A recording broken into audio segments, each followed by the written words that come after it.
বিশ্বৰ সৈতে সংগতি ৰাখি কাৰ্বি আংলঙৰ ডিফুটো কাৰ্বি লাম্মেট আমে বিশ্ব খিলিঞ্জীয়া দিৱস পালন কেন্দ্ৰীয়ভাৱে উদযাপিত দিৱসটিৰ উপলক্ষে আয়োজিত অনুষ্ঠানত কাৰ্বি ভাষা বিকাশৰ দিশসমূহৰ ওপৰত বিস্তৃত আলোচনা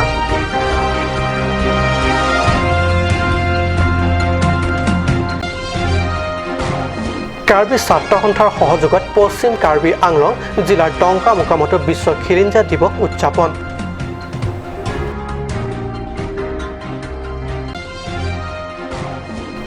নমাটি পৰিষদীয় সমষ্টিৰ অন্তৰ্গত পাৰখোৱাত বিজেপি সদস্য ভৰ্তিকৰণ কাৰ্যসূচী ৰূপায়ণ সদস্য ভৰ্তিকৰণ সভাত ৮৫ কংগ্ৰেছ সমৰ্থক আনুষ্ঠানিক যোগদান নমস্কাৰ অসমীয়া প্ৰাইম টাইম বাতৰিত মই পৰকজ্যোতি শৰ্মাই স্বাগতম জনাইছোঁ এতিয়া আগবাঢ়িছোঁ প্ৰথমটো বাতৰিলৈ সমগ্ৰ বিশ্বৰ লগতে সংগতি ৰাখি ডিফুস্থিত কাৰ্বি লাম্মেট আমে কাৰ্যালয়ত কেন্দ্ৰীয়ভাৱে বিশ্ব খিলিঞ্জীয়া দিৱস উদযাপন খিলিঞ্জীয়া ভাষা বিকাশক গুৰুত্ব দি এইবাৰ বিশ্বই পালন কৰা এই দিৱসটি উপলক্ষে আয়োজিত অনুষ্ঠানত কাৰ্বি ভাষা বিকাশৰ সম্ভাৱ্য দিশসমূহক আলোকপাত কৰি আলোচনা কৰে কাৰ্বি লাম্মেট আমেৰ কাৰ্যালয়ত শুক্ৰবাৰে আমি কেন্দ্ৰীয় কমিটিৰ উদ্যোগত কেন্দ্ৰীয়ভাৱে উদযাপন কৰা হয় বিশ্ব খিলিঞ্জীয়া দিৱস এই গুৰুত্বপূৰ্ণ দিনটোক এইবাৰে বিশ্ব খিলিঞ্জীয়া ভাষা দিৱস হিচাপে উদযাপন কৰা আৰু আমেৰ সভাপতি সুৰেন ক্ৰামছাৰ পৌৰোহিত্যত আমেৰ সম্পাদক কামসিং হানছে উদ্দেশ্যে ব্যাখ্যাৰে অনুষ্ঠানৰ শুভাৰম্ভণি কৰা হয় সভাত নিৰ্দিষ্ট বক্তা হিচাপে উপস্থিত থাকে দেওপানী মহাবিদ্যালয়ৰ অধ্যক্ষ ডক্টৰ লিপচন ৰংপি আৰু দ্য আয়াৰলেণ্ড ডেইলি কাকতৰ মুখ্য সম্পাদক টিপি হানছে ডক্টৰ লিপচন ৰংপিয়ে বিশ্ব খিলিঞ্জীয়া দিৱস পালনৰ গুৰুত্ব আৰু এইবাৰ এই দিৱস খিলিঞ্জীয়াসকলৰ ভাষা অধিক বিকাশ বিভিন্ন জনগোষ্ঠীৰ মাজত এই কাৰ্যৰ বাবে বুজা পৰা তথা সহায় সহযোগিতা বঢ়োৱা বুদ্ধি পৰামৰ্শ আগবঢ়োৱা ভাষা বিকাশৰ বাবে বিজ্ঞানসন্মত নতুন শব্দ আৱিষ্কাৰ আদিৰ ওপৰত চমু ব্যাখ্যা দাঙি ধৰাৰ লগতে তাৰ বাবে প্ৰয়োজনীয় কিছুমান চিন্তাধাৰা আদিৰ ওপৰত আলোচনা আগবঢ়ায় আনহাতে আয়াৰলেণ্ড ডেইলি মুখ্য সম্পাদক টিপি হানছেয়ে কাৰ্বি সাহিত্য পুৰণিতে আবদ্ধ হৈ থকাৰ বাবে আচল অৰ্থত কাৰ্বি সাহিত্যৰ বিকাশ ঘটা নাই আৰু কাৰ্বি ভাষা সাহিত্য উন্নত পৰ্যায়লৈ নিবলৈ হ'লে আধুনিক সাহিত্য তথা গৱেষণামূলক লেখনিৰ সৃষ্টিত গুৰুত্ব দিয়া বিষয়ে আলোচনা আগবঢ়ায় বিশিষ্ট কবি সাহিত্যিক তথা সমালোচক লুনছে টিমুঙে কাৰ্বি ভাষা পাঠ্যক্ৰমৰ বাবে ইতিমধ্যে সকলো প্ৰস্তুতি সাজু হোৱা স্বত্তেও কাৰ্বি সাহিত্য সাহিত্য পৰিষদ চৰকাৰে পাঠ্য পুস্তকখিনি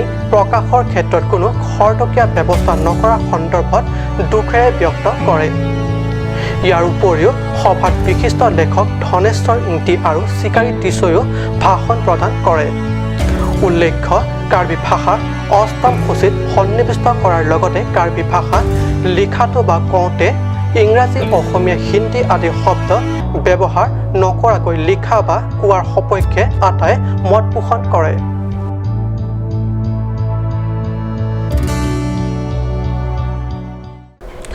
কাৰ্বি জনজাতিৰ অস্তিত্বক সাকাৰ ৰূপ প্ৰদান কৰি সক্ৰিয় কলা কৃষ্টি সাংস্কৃতিক আৰু পৰম্পৰা অটুট ৰাখিবলৈ অদ্যপি চেষ্টা অব্যাহত ৰখা ছাত্ৰ সংগঠন কাৰ্বি ছাত্ৰ সন্থাই পাহাৰীয়া জিলা পশ্চিম কাৰ্বি আংলঙৰ ডংকা মোকামত শুক্ৰবাৰে বিশ্ব খিলিঞ্জীয়া দিৱস উদযাপন কৰে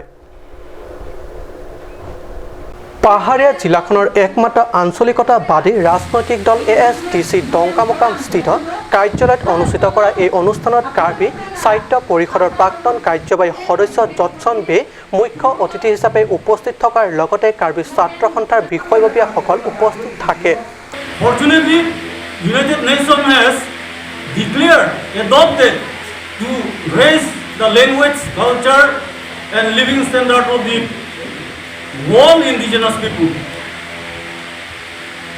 But unfortunately, the government of India did not ratify not a single UN resolutions regarding upliftment of the language, culture and living standard of the backward people, the indigenous people and tribe, so-called tribe. বিশ্ব খিলিঞ্জীয়া দিৱসৰ অনুষ্ঠানৰ জৰিয়তে কাৰ্বি ভাষা ভাৰতীয় সংবিধানৰ অষ্টম সূচীত অন্তৰ্ভুক্ত কাৰ্বি ভাষাৰ চৰকাৰী ভাষা কৰাৰ লগতে কাৰ্বি ভাষাক MI হিচাপে সেৱাই পাঠ্যক্ৰমত সন্নিৱিষ্ট কৰা secondary education board of Karbi Anglong আৰু Karbi Anglong higher secondary education council গঠন কৰাৰ লগতে 246 ক শীঘ্ৰে কাৰ্যকৰী স্বায়ত্তশাসিত ৰাজ্য গঠন কৰাৰ দাবী কৰে। মানে আমি বিশেষকৈ আজি আপোনালোকে জানে আজি গোটেই বিশ্বত international day of the world indigenous people বুলি এটা ডে উদযাপন কৰা হৈ আছে। গতিকে এইটো আজি বুলি নহয়, প্ৰতি বছৰে কৰি আছে। গতিকে এই দিনটো সামঞ্জস্য ৰাখি আমি আজি কাৰ্বি ছাত্ৰ সন্থাই একেদিনতে আমি international day of the world indigenous people হিচাপে আমি আয়োজন কৰিছোঁ। গতিকে বিশেষকৈ আজি দিনটোত আমি বিশেষকৈ উদযাপন কৰা কিছুমান উদ্দেশ্য আছে। সেই উদ্দেশ্য বাৰু আপোনালোকে গম পায়, কাৰণ আমাৰ লেংগুৱেজবোৰ নাইকিয়া হৈ আছে। গতিকে আমাৰ লেংগুৱেজবোৰ প্ৰিজাৰ্ভ কৰাৰ কাৰণে বা মানুহৰ আগত আমি এই লেংগুৱেজটো যাতে প্ৰসাৰিত হয়, সেইটো উদ্দেশ্য লৈ আমি প্ৰগ্ৰামখন আয়োজন কৰিছোঁ। আৰু বিশেষকৈ আজি এই মঞ্চৰ পৰা আমি অসম গভৰ্ণমেণ্ট তথা চেণ্ট্ৰেল গভৰ্ণমেণ্টলৈ আমি দুই এটা ডিমাণ্ড আমি ৰাখিব বিচাৰিছোঁ। তাৰে ভিতৰত এটা হৈছে আমাৰ ভাষাখন 8th শ্বেডিউলত ইনক্লুড কৰিব লাগিব। বঠাটলাংছৰ পৰা জাচনিংহি ৰিপৰ্ট কাট নিউজ।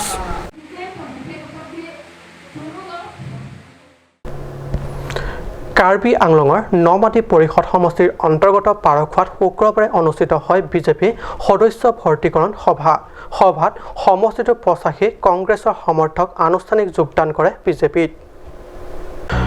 নমাটি পৰিষদ সমষ্টিৰ জনপ্ৰতিনিধি তথা কাৰ্বি আংলং স্বায়ত্তশাসিত পৰিষদৰ ডেপুটি স্পীকাৰ ৰিতেশ সিংহেৰ নেতৃত্বত অনুষ্ঠিত বিজেপি সদস্য ভৰ্তিকৰণ সভাত পৌৰোহিত্য কৰে বিজেপি বিশিষ্ট নেতা প্ৰবীণ তেৰণে। সভাত বিজেপি ভৰ্তিকৰণৰ আহ্বায়ক ৰাম সিং টিমু, ৰাজ্যিক বিজেপিৰ পৰ্যবেক্ষক জাৰ্নেল ৰংহাং, প্ৰাক্তন বিধায়ক বিদ্যা সিং ইংলেং, ৰাম সিং ফাংছো প্ৰমুখ্য বিশিষ্ট নেতাসকল উপস্থিত থাকে। ৰঞ্জিত ইংটিৰ নেতৃত্বত এইখন সভাতে 85জন কংগ্ৰেছ সমৰ্থকে আনুষ্ঠানিক যোগদান কৰাত এইখিনি সময়ত নমাটি পৰিষদত বিজেপিৰ ভেটি অধিক টনকিয়াল হোৱাত অৰিহণা যোগালে। দহমুখাৰ পৰা জেমছ মিলিকৰ ৰিপৰ্ট কাট নিউজ।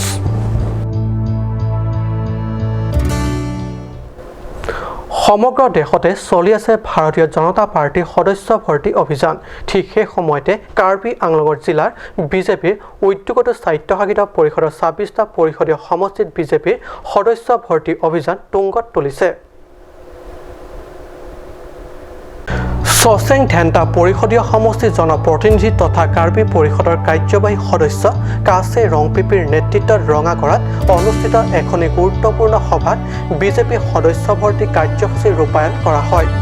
সভাত পৰ্যবেক্ষক হিচাপে উপস্থিত থাকে ৰাজ্যিক বিজেপিৰ পৰা সুৰঞ্জন দত্ত, জিলা বিজেপি সম্পাদক চাৰসিং ফাংছো প্ৰমুখ বিজেপি দলীয় নেতা তথা কৰ্মীসকল।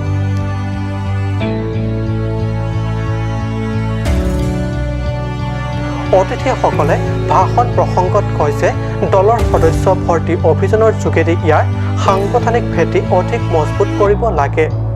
দলৰ ভেটি মজবুত থাকিলেহে চৰকাৰ থাকিব আৰু চৰকাৰ থাকিলে উন্নয়নমূলক কাম কাজৰ উন্নতিৰ পথত আগুৱাই যাব। অভিযানৰ ওপৰত আমি ৰঙাগড়া পুলিং চেণ্টাৰতে আমি লৈছোঁ। তাৰপিছতে আমি মেম্বাৰশ্বিপ ড্ৰাইভ আমাৰ ফৰ্ম লৈছিলোঁ 9,000ৰ পৰা আমি 24 PS আছিলে। সেই 24 PSত আমি চব ভগাই দিলোঁ। তাৰপিছতে আমি এতিয়া 9 তাৰিখে জমা দিব লাগে। আমি যিমান পাৰেতো 9 তাৰিখে আমি যিমান ফৰ্ম আহিব সেইবিলাক ফৰ্ম আমি জমা দিম। বাইদেউ আৰু এটা কথা, বেলেগ দলৰ পৰা কোনোবা কংগ্ৰেছ বা বিজেপি বেলেগ দলৰ পৰা কোনোবা জইন কৰিছে নেকি আপোনালোকৰ সমষ্টিত? আমাৰ সমষ্টি আগতেই জইন কৰা আছে। আগতেই জইন কৰা আছে। এতিয়া হ'ব পাৰে জইন কৰিব, কিন্তু ইলেকশ্যন আগতেই জইন কৰা আছে। সেইকাৰণে যিমান পাৰে আমি জইন কৰাবৰ কাৰণে চেষ্টা কৰি আছোঁ। আৰু সদস্য অভিযানটো যি মেম্বাৰশ্বিপ ড্ৰাইভটো আমি যিমান সোনকালে পাৰে আমি। হাওড়াঘাটৰ পৰা গৌতম চন্দ্ৰৰ ৰিপৰ্ট কাট নিউজ।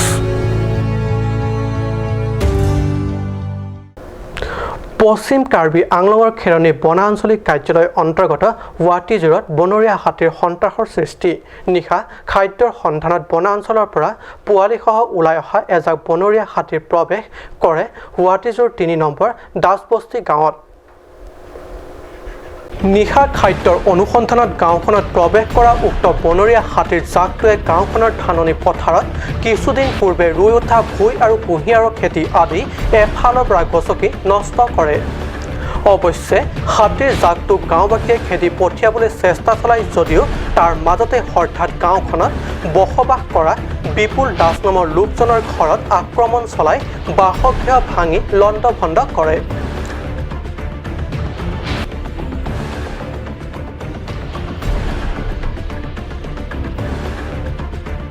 লগতে এখন চাইকেল বয়বস্তু বাচন আদি ভঙাৰ উপৰিও ভঁৰালৰ মজুত ৰখা ধান খাই তহিলং কৰে যোৱাকালি ৰাতি 11টামান বজাত এক জেগা হাতী আহিখিনি মোৰ ঘৰত ঢুকাৰ পিছত 2-3 ঘণ্টামান মোৰ ঘৰত উপদ্ৰৱ কৰি থাকে ঘৰৰ ভঁৰালত ধান আছিলে 70-80 মন ধান আছিলে 8-10 মন ধান থাকিছে আৰু বাকী কেইটা ধান কিমানখিনি খাইছে কিমানখিনি চিতৰাই এনে পেলাইছে আৰু এখন চাইকেল আছিলে চাইকেলো ভাঙি দিলে আৰু বাচন বৰ্তন বেলেগ কেইটা গোটেইকেইটা ভাঙি নষ্ট কৰি ইফালে চিটিয়াই পেলাইলে আৰু অলপ কুঁহিয়াৰ ওচৰতে আছিলে এইবিলাকো অলপ চলপ নষ্ট হ'ল আৰু সেইটোৱে ক্ষতিগ্ৰস্ত মোক কৰিছে পৰিপ্ৰেক্ষিতত এতিয়া বনৰীয়া হাতীৰ সন্ত্ৰাস আৰু এনে তাণ্ডৱক লৈ গাঁওবাসীৰ ৰাইজ শংকিত হৈ পৰিছে বৃহত্তৰ অঞ্চলটোত বঠাটলাংছৰ পৰা জাচনিংহি ৰিপৰ্ট কাট নিউজ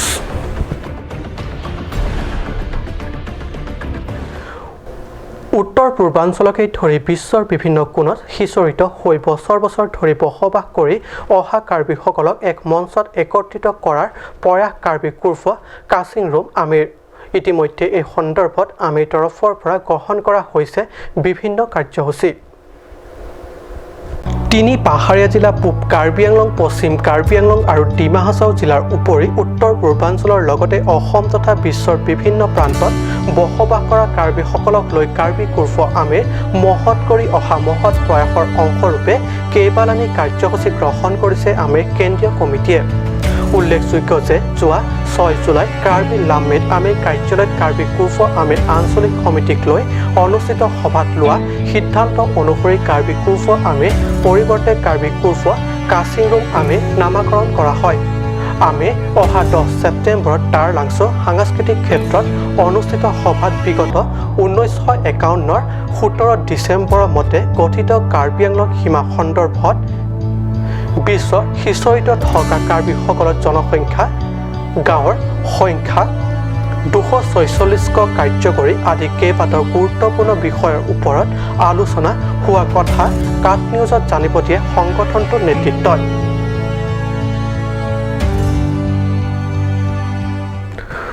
সময় হৈছে এটি বাণিজ্যিক বিৰতিৰ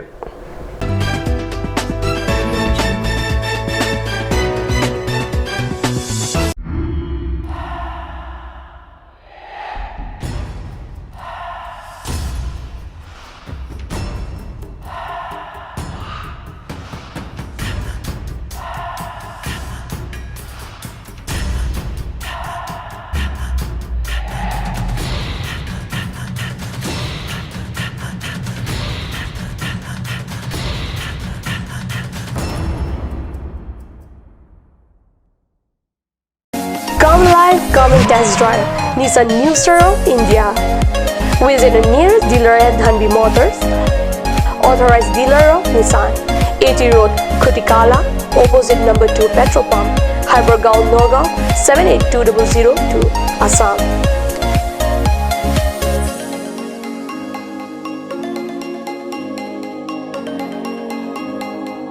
With attractive offers of the month, Microactive, XVS 50,000, Redigo 15,000, Datsun Go 10,000, Go Plus 10,000, Sunny 50,000. Tarano XLDO special offers up to 2 lakh. Along with special offers of Ford Doctor, check on the given screen. For more details, contact sales consultant Vishnu Tiso 9365 454415 9954 793905. Made like a gun, goes like a bullet. Sun Motors, authorized dealer of Royal Enfield, Ronkelan, near Don Bosco School, Lifu, 782460, Assam.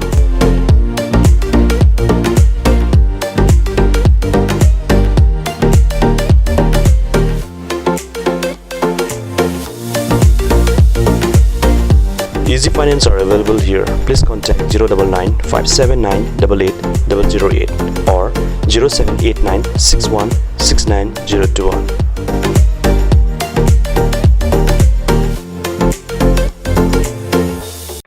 আজিকালি যিকোনো party মানে কাঞ্জ juice বাইদি বেটো কমলাটো খাইছিলি না আনাৰসৰটো পাহাৰীয়া কমলা আৰু আনাৰসৰ পৰা তৈয়াৰ কৰা কাঞ্জ জুচ সম্পূৰ্ণ বিশুদ্ধ কাঞ্জ জুচ খাওক জীৱনৰ মজা লওক কাঞ্জ juice Assamese outlet brings you an amazing items for your kitchen and dining like Hawkins, Flax, Milton, Treo, etc. Along with makeup, cosmetics,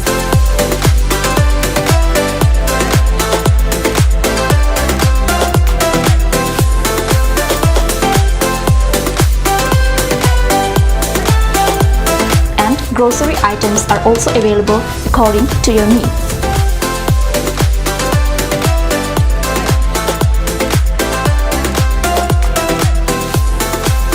Assamese outlet opposite Langpidahangi Rural Bank, Difu, Karbi Anglong, Assam.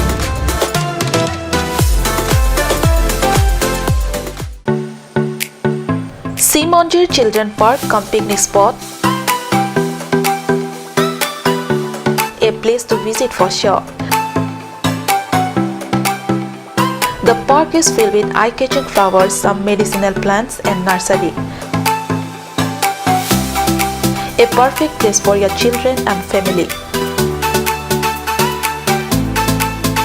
For more queries, please contact 91014 33731 93652 07012. Simonjir Children Park, Chirikangnet, Ward number 4, Depot, Karbi Anglong.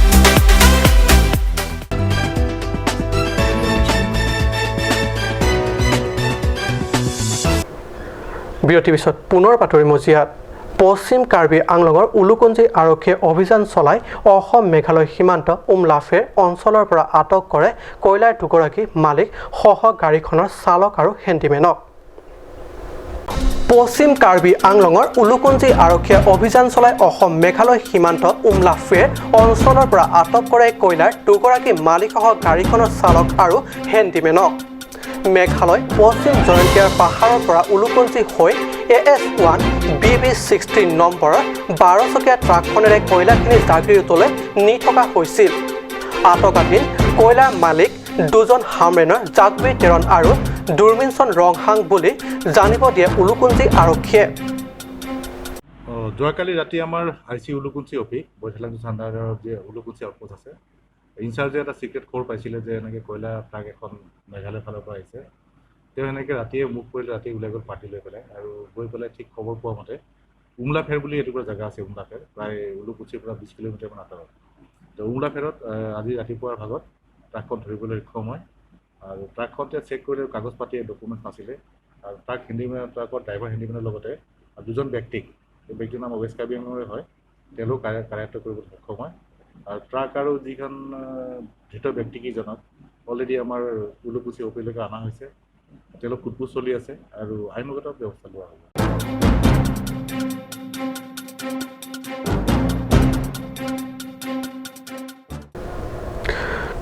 দেনগাঁও খেলপথাৰত শুক্ৰবাৰৰ পৰা আৰম্ভ সদৌ Karbi Anglong cluster আন্তঃ চাব এছ'চিয়েশ্যনৰ football championship প্ৰথম দিনাৰ খেলত অক্ৰেং চাব এছ'চিয়েশ্যন বনাম হাওৰাঘাট চাব এছ'চিয়েশ্যন খেলৰ 4-2 গ'লৰ ব্যৱধানত অক্ৰেং দলৰ জয় হাওৰাঘাট দলৰ বিৰুদ্ধে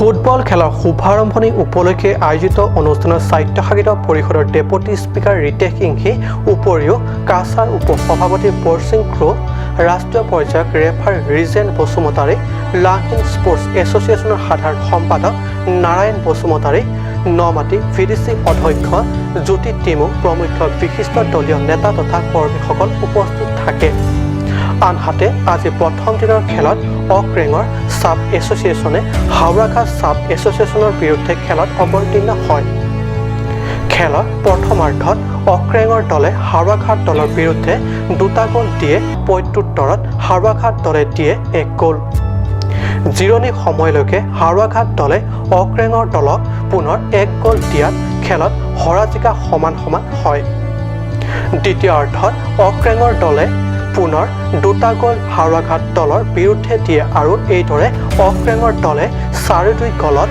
পৰাস্ত কৰে হাওৰাঘাট দলক লাংহিনৰ পৰা লংকিৰাম তেৰণৰ ৰিপৰ্ট কাট নিউজ